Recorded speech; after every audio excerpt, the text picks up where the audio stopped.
Welcome to the video, follow-up video. If you haven't watched the first one, go and have a look at it. The unboxing of the GotWay RS. This is the high-speed version. So I've been out testing it now at 250 kilometers. So if you're not aware, we do the unboxing and range test. Then we do the 250 kilometer review, 650 kilometer review, and 1,000 to finish it off. And then we sell the demo model and move on to the next one, whatever may be in line. So how have I been getting on with it?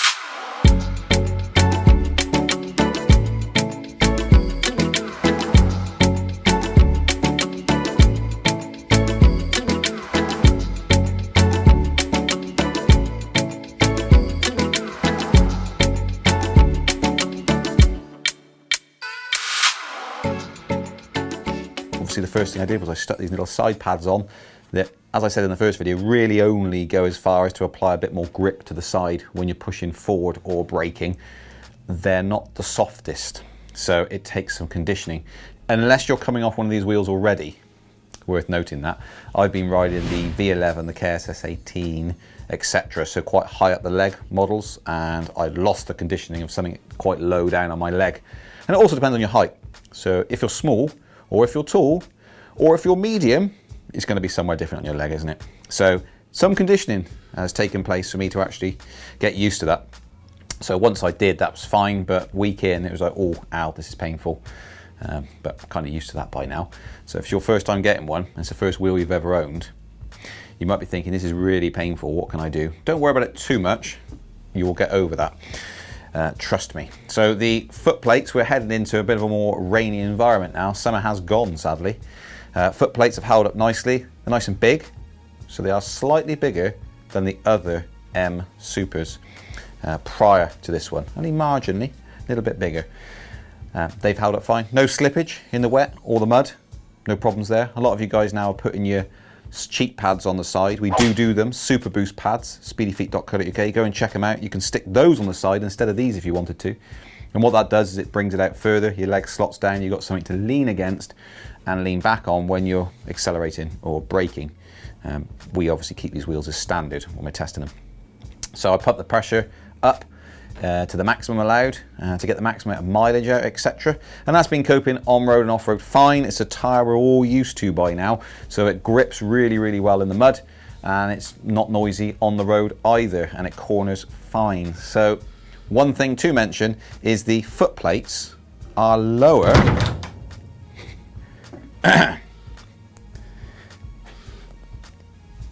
Fine, nothing happened there. The foot plates are lower than the previous generations, but this does have an advantage. So it's a lower center of gravity. So we kind of know that the lower center of gravity, the better road holding you'll get. But then of course, when you come to off-road, you're more likely to hit something with lower foot plates. This has not been an issue for me so far. It's probably at least 50-50, might even be 60-40 split off-road. So I'm doing more off-road than I am on, because there's huge amounts of trails around here, and it's the best place to go for a nice ride rather than a busy street to get the mileage in. And I have not been smashing these foot plates, but it is a consideration. You've got slightly lower foot plates.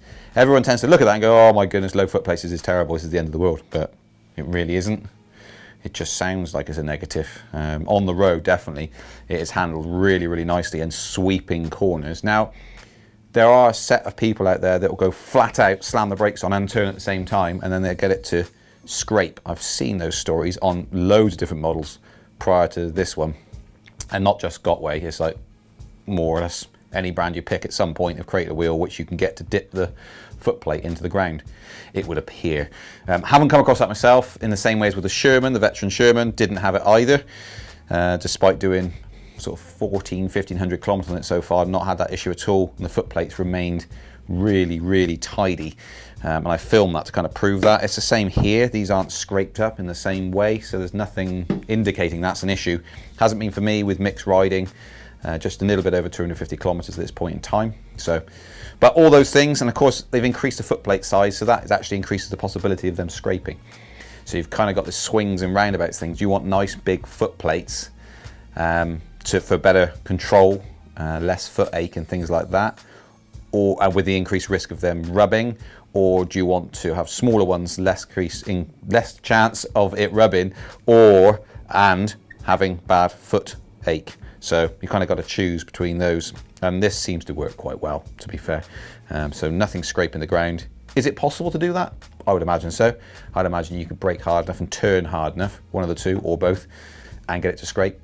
But riding normally, should we say, that's at speed, that's in mixed traffic, that's off-road, haven't had that issue. But I'm sure it's possible. So, yeah.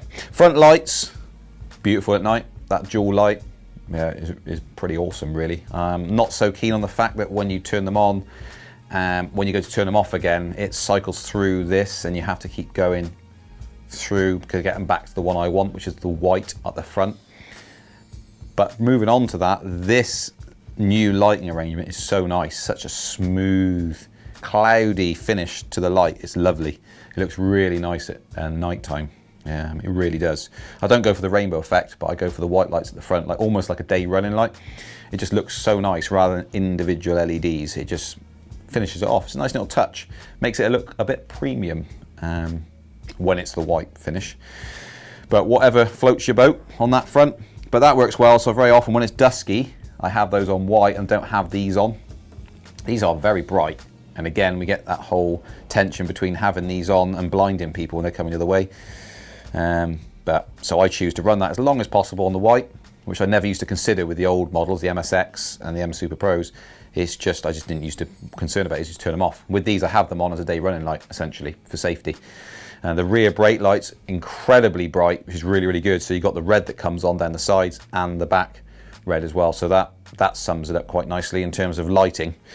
Real bright, great for day running, brilliant for brake lights. So you've got the whole package there, really. Doesn't come with a mud guard. So you think for the sake of the cost that it must cost them to produce them, they would lob a mud guard in there. So I've ridden it as standard without one. Might continue to do so, depends how much mud I'm going to keep getting on my back. We do sell them at speedyfeet.co.uk. They don't come with them, and they cost us money to buy, obviously, so we're not throwing them in at the same time. So if they did, we'd include them with it, but they don't at the moment. So haven't got incredibly messy, to be fair, but it is spraying up, and it does touch it covers the rear brake light. So it kind of depletes its brightness the more muddy it gets. So you have to keep cleaning that off. So it's worth noting that. Dual charge ports and this flap. This flap has been excellent. It's kept all the rain out, which is quite good. And the shape, even if it does get in here, the shape of this is to run out. So it's been designed quite well. It's been thought out and it fits back in no problem. 2 charge ports as well, twice as fast charging. So that's been good. The ability to just get back home and plug 2 in to get extra miles in is pretty epic, really, rather than just having 1. And even at that, the one that comes with it is a 3 amp charger. Bearing in mind, historically, we've been used to sort of 1.5, 1.75 amp chargers. We're starting to see an increase there as well now, an advancement in how quick these things charge. So, it's been performing absolutely fine. No faults, which we don't expect to have. The off button here, so to stop the motor spinning, is under here, which is great if you're carrying it. If you're doing a lot of off-road, and some of the steep stuff we go up, the wheels here, as you're climbing up a bank, really steep bank that you can't possibly ride up, you're trying to grab the thing, but you keep accidentally, and you want motor assistance whilst grabbing this part.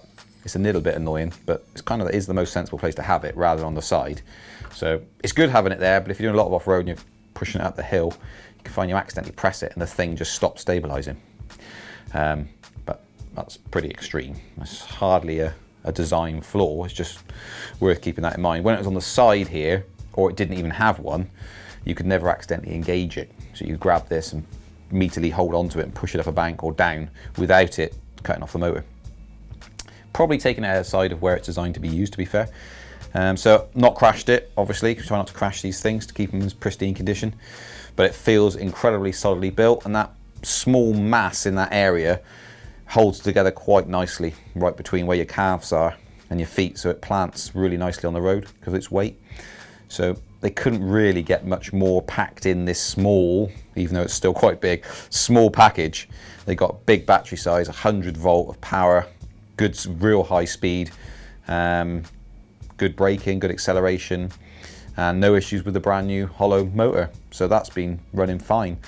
The motor noise is slightly noisier than your other motors, so it does have a whine to it. So if that isn't your bag, then that might put you off, but it doesn't bother me. So horses for courses and all that sort of stuff. Had no issues with it whatsoever. So I'm going to carry on now, and I will report back to you when we get to 650 kilometers. And we haven't got the torques in yet. So once they come in, I'll be very interested to compare it, and it's probably about 4 or 5 weeks out. Look at the date of this video for when we're going to actually get them in. But I can't see how you're going to get a massive advantage over this versus the torque versions, because they're the same 2,600 watt motors, which is pretty mega.